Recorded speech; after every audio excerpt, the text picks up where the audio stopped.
In 1948, the State of Israel was proclaimed. Palestine was lost. 16 years later, in 1964, the Palestine Liberation Organization, or the PLO, was founded. Made up of different factions, the PLO has been at the heart of the struggle to regain Palestine ever since.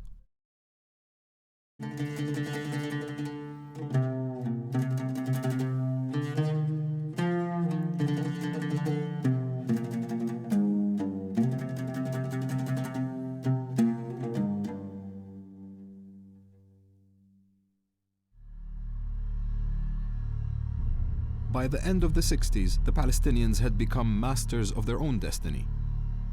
But a bloody showdown was on the horizon. Not with Israel, but with fellow Arabs.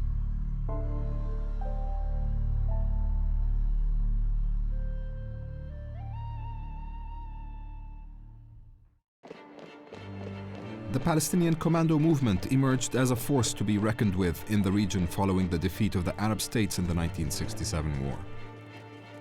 The Palestinians had taken their first step towards emancipation from the Arab world.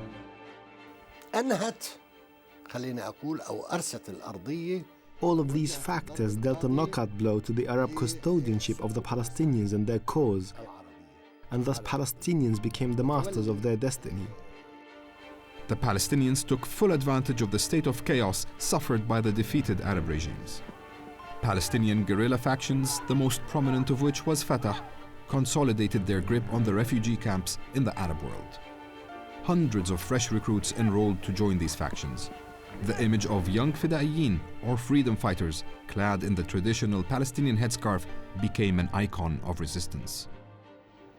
Egyptian President Jamal Abdel Nasser cast aside his initial misgivings and embraced Fatah. At the same time, he dissolved his traditional alliance with the Arab nationalist movement, a rival Palestinian faction to Fatah. Nasser broke off his relationship with the Arab nationalist movement and adopted Fatah. Not only did he adopt Fatah, but he also took Arafat with him on a trip to Moscow.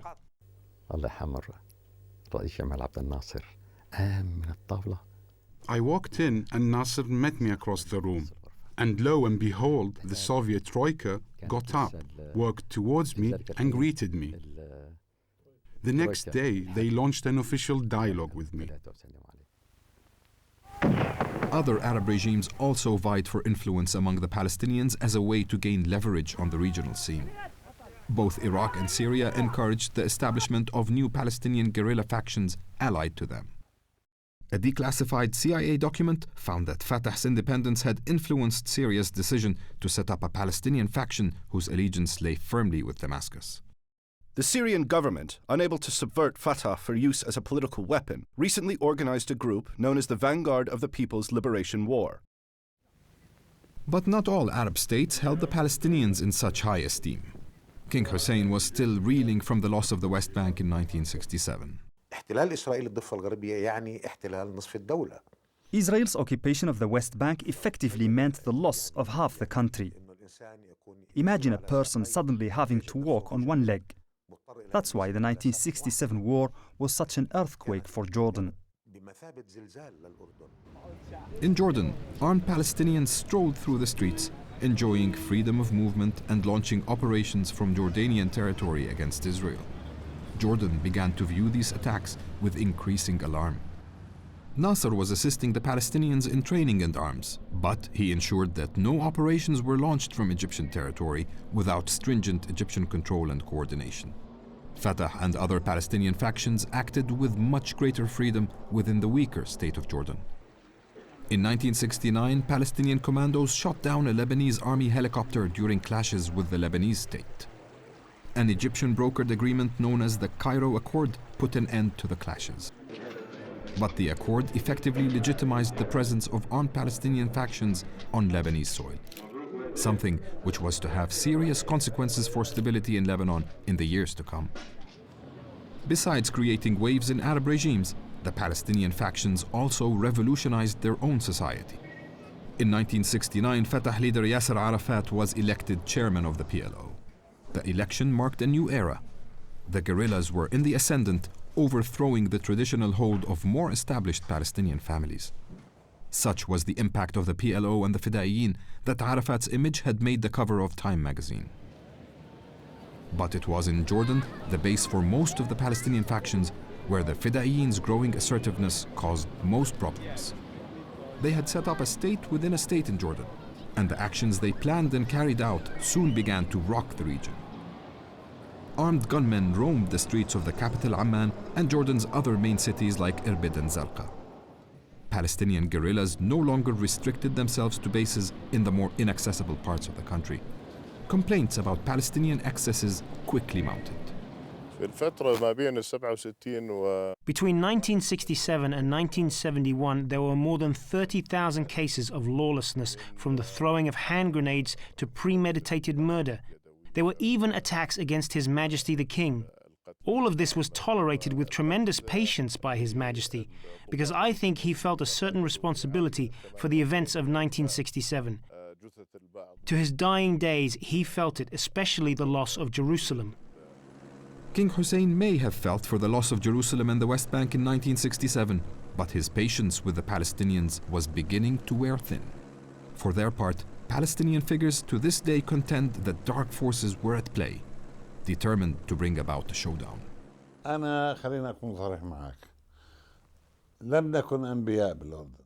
To be honest, we were not saints in Jordan. We made mistakes, but these mistakes were made out to be sins. Jordanian intelligence used to create their own Fidaiyin organizations whose role was to wreak havoc in the country. We apprehended one such organization set up by military intelligence with some 70 members. We deported them to Syria and we later released them. The revolutionary zeal of the Palestinians knew no boundaries. Radical leftist ideology could be seen sprayed on mosque walls. Private property was considered up for grabs. This leftist zeal, I call it their late childhood, manifested itself in the celebration of Lenin's birthday, in delivering Marxist speeches from pulpits of mosques. It was an excuse for theft. Expensive cars would be stolen, and the excuse was that they belonged to the bourgeois classes. It was leftist immaturity. They were acts of provocation. The Democratic Front for the Liberation of Palestine used to paint slogans such as "All power to the resistance." What does this mean? It means that the Democratic Front was working towards the overthrow of the Jordanian regime. Tensions were rising on the streets of Amman. The dominant Palestinian faction, Fatah, attempted to distance itself from such excesses. But the Arafat could not or would not rein in the different factions and was unable to prevent the situation spiraling out of control. Groups such as the Popular Front and the Democratic Front were independent factions over which Arafat exerted little control. Things began to come to a head in July 1970 when Palestinian factions in Jordan staged massive rallies condemning President Nasser for accepting a peace plan submitted by U.S. Secretary of State William Rogers. Palestinian demonstrators shouted insults at Nasser. The Egyptian leader was furious.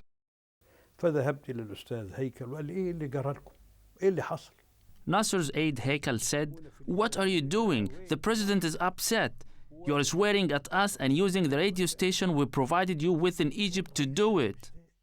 Then Nasser received us in Alexandria. He said he had been pacing up and down for 2 hours, trying to stop himself from saying anything that would hurt us. With tensions increasing in Jordan, it was a bad time for the Palestinians to fall out of favor with Nasser. To this day, some Palestinians feel the Egyptian leader gave a nod and a wink to King Hussein of Jordan to punish the Palestinians. That's true. He told King Hussein to twist our ear, but he didn't ask him to massacre us. And then Nasser went to Marsa Matruh, so he would not be in Cairo when things came to a head. But the Jordanians were still in two minds about what course of action to pursue against the armed Palestinians in their midst.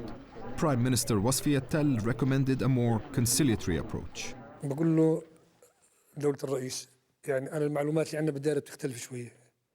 I told him the Palestinians will not withdraw unless they are faced with a superior force. So Wasfi Attal said, "Are you dissenting?" I said no.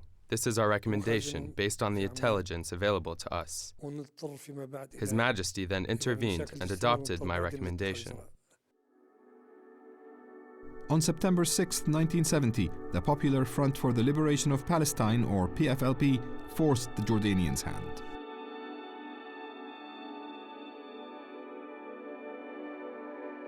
It hijacked airliners belonging to Swissair and TWA and forced them to land at a disused runway in the Jordanian desert known as Dawson's Field. A third hijacking of an Israeli aircraft was thwarted mid-air, with one hijacker killed and the other captured. The plane landed in London and the hijacker, Layla Khalid, was taken into custody. Then, a PFLP member in Bahrain hijacked a British airliner and forced it to fly to Dawson's Field to join the other two hijacked planes. This spectacular act of air piracy was masterminded by a senior PFLP leader called Wadi' Haddad. The PFLP was born from the remnants of the Arab nationalist movement and headed by George Habash. It adopted a revolutionary Marxist doctrine. Wadi' Haddad was one of its co-founders. He had become a mastermind of airline hijacking. Beginning in 1968, Haddad had put his theories of revolutionary violence into practice by hijacking several Israeli and Western aircraft. But the multiple hijacking in 1970 was his most important feat to date. It required meticulous, even scientific, planning.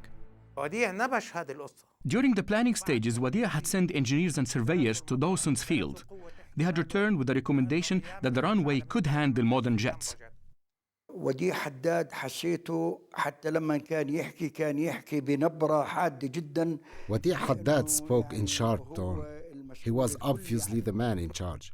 He told our chief of staff to pull the Jordanian troops back. He added that if we didn't comply, he would immediately blow up the planes within seconds. And he emphasized it in English by saying, "I mean it." I remember this clearly. On September 12th, the PFLP removed the passengers and blew up the planes. With his hold on power rapidly disintegrating, King Hussein formed a military cabinet to finally deal with the anarchy in his country. The cabinet included intelligence officer Adnan Abu Audi. When the military cabinet was formed on September 16th, I became Minister of Information. Wasfi Tell told me I would be the principal negotiator with the Palestinians. He said we would scare them into coming to the negotiation table. He never said anything about driving them out of Jordan.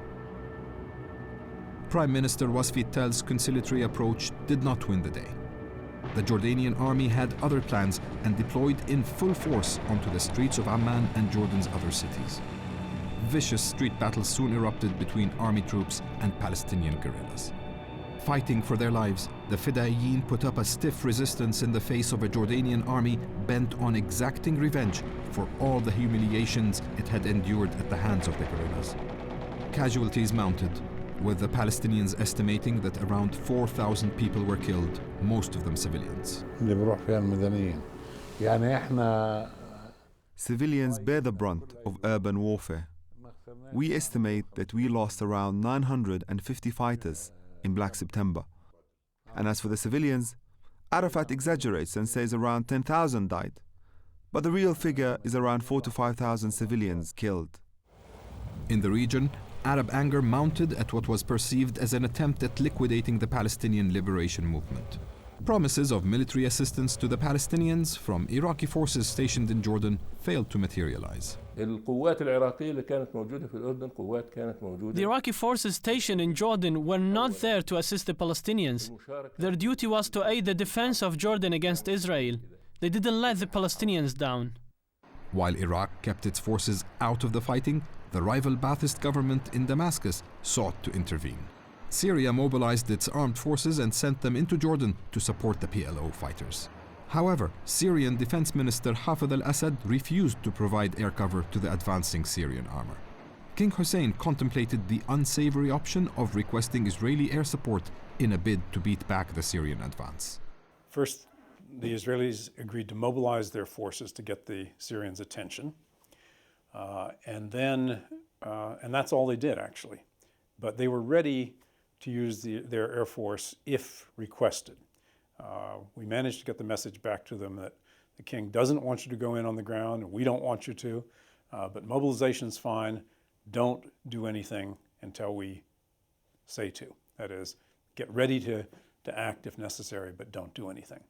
And as you probably know, this was a dramatic moment. King Hussein used his own Air Force, and Hafez al-Assad stood down the Syrian Air Force. He knew that the Israelis might go into action if the Syrian Air Force acted. أنا لا أدري إذا كان هو فقط العامل اللي كان مؤثر على موقف حافظ الأسد هو عامل له علاقة. I'm not sure what the determining factor was for Assad. Was it his relationship with the Jordanian regime? Was it internal power struggle within Syria? Or did it have anything to do with the threats he was getting from the Americans and the Israelis not to intervene? He was aware of all of this, and he may have used the circumstances to his advantage, because shortly afterwards he mounted a coup d'etat and came to power. Assad's position at this time would be a precursor to his future split with Yasser Arafat. The Palestinians were now on the run. An Arab League delegation headed by Sudanese President Jafar Nimeri and including Kuwait's Defense Minister Sheikh Saad Abdallah al-Sabah arrived in the Jordanian capital and managed to whisk a besieged Yasser Arafat out to Cairo. هنا جاءت اللجنة العربية. The Arab delegation came to Amman. They dressed Arafat in Kuwaiti robes and smuggled him out. Sheikh Saad was a hero. On September 27, 1970, Nasser brokered a ceasefire agreement which was signed by Arafat and King Hussein. The following day, Nasser died, leaving the Palestinians without their benefactor.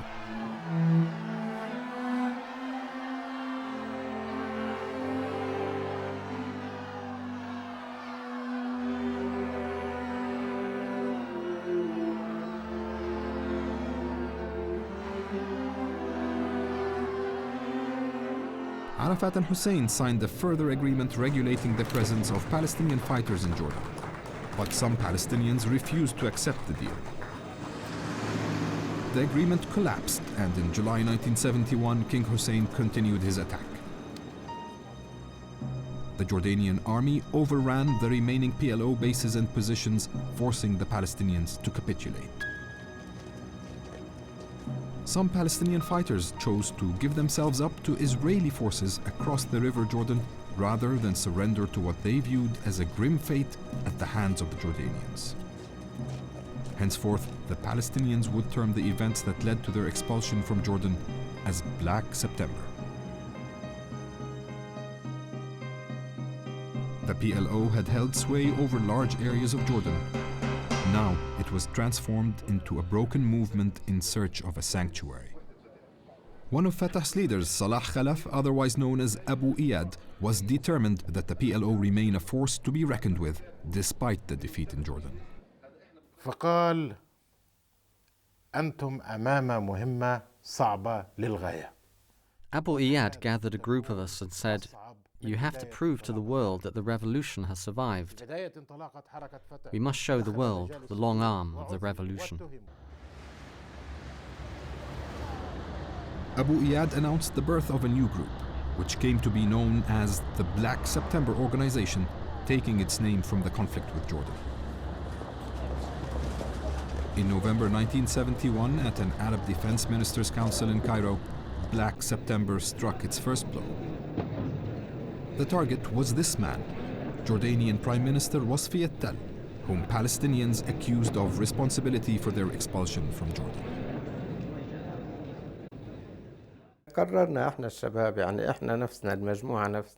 Our group decided to assassinate Wasfi al-Tal by any means possible. There were 4 of us in the hit team. I was under the command of Abu Iyad and Abu Hassan Salam. They ordered us to go to Egypt. It was Sunday, November 28, 1971. 3 of us waited for Wasfi al-Tal in the lobby of the Cairo Sheraton. As soon as he entered the hotel, we opened fire on him. We shot him 14 times. Then we gave ourselves up. That was the plan. We were to kill him and then go to trial to gain media exposure. The role that Yasser Arafat played in forming Black September and planning its operations has always been open to conjecture. Today, Al Jazeera can finally reveal the truth. Arafat knew everything. He wasn't a guitar player. He was the leader of the revolution. Abu Iyad used to act in concert with Arafat. When we were preparing for an operation in Jordan, Arafat came to our camp but didn't meet with us. Then Abu Iyad came by helicopter and met with us while Arafat was in another room in the camp. He didn't want to meet with us, but later on he did visit us. The assassination of Tell was just the opening shot of the Black September organization. A more dramatic operation was carried out the following year at an event chosen by the Palestinians because they knew the whole world would be watching.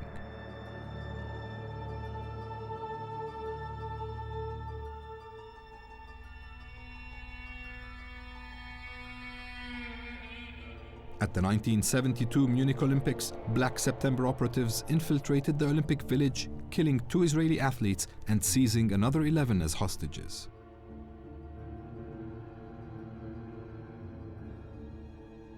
The kidnappers demanded a prisoner swap and a plane to fly them out of West Germany. Holding the hostages at gunpoint, the kidnappers were transported by bus to an airbase and then flown by helicopter to an airfield, where 2 of them were shot dead by German snipers when they went to inspect the aircraft. German authorities claim another of the kidnappers then lobbed a hand grenade into the helicopter, killing all of the Israeli hostages. To this day, one of the principal planners of the operation remains unrepentant.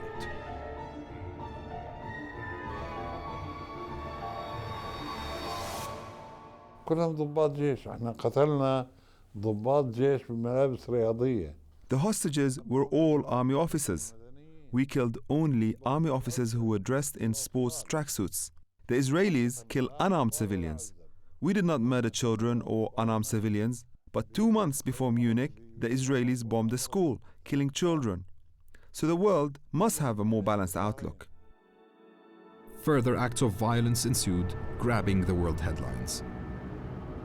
In March of 1973, Black September gunmen stormed a diplomatic reception at the Saudi Arabian embassy in Khartoum.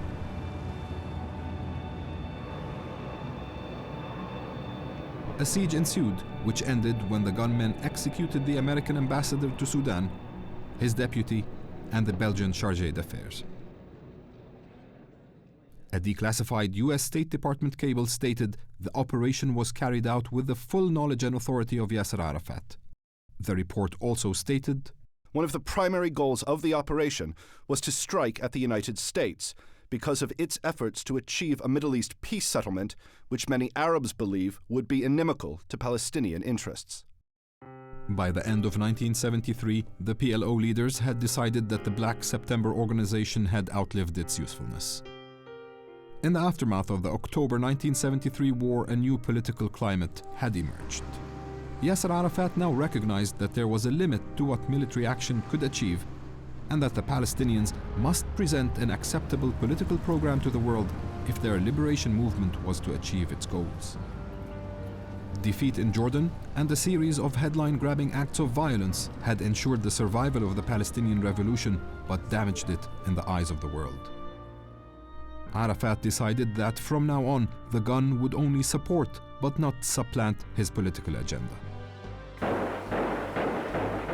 But this view was not shared by other Palestinian factions, nor did it prove realistic, as the PLO was soon drawn into a civil war in a neighboring Arab country.